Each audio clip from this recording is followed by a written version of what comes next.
to require your government to This is what most people hear when they listen to the protests about the immigration debate.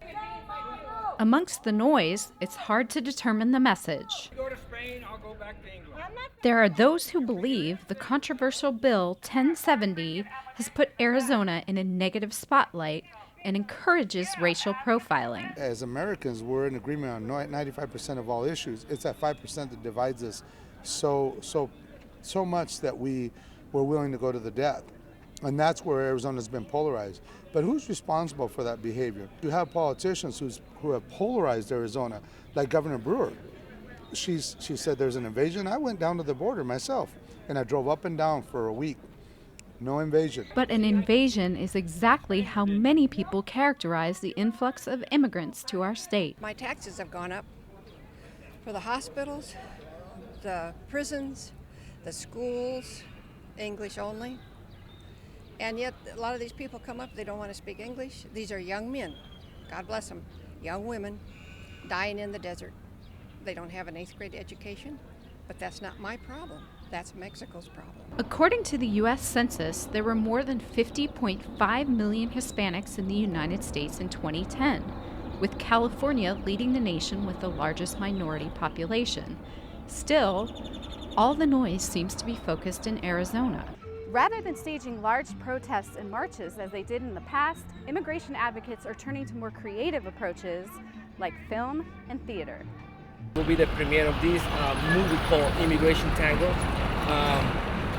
The reason, the description of this movie is about a Russian girl that she's married to a Colombian guy, and she falls for not having papers, so now she has to marry American citizens so that way she will be able to stay in the country. And the reason why we're throwing this rally is to support and push immigration reform for the future. Activists hope that seeing the comical and romantic side of the immigration issue will help audiences to better relate. It's partially a comedy, so in that way they'll see in a serious way, like they come out and really see the story and know what really happens to a couple or what they really have, the decisions they have to make to stay here in the country. And others are using their creative talents to get a message across. It's a method of explaining to people what they've gone through or how to deal with emotions. James Garcia, a playwright, organized a festival of short plays on the lawn of the state senate. The one thing that theater does, at least, is it allows you to tell the stories of people who are kind of involved in issues like these. My big goal for today is that people walk away seeing plays that are about people, hearing their stories, and realizing that when you talk about immigration, it's not just a legal issue, it's not an abstract kind of policy issue, it's about human beings.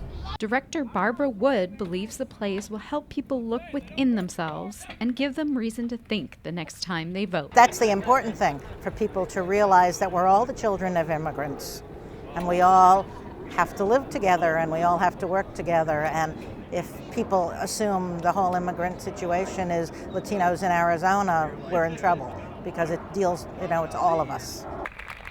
Reporting for MCO 531, I'm Carrie Gladden.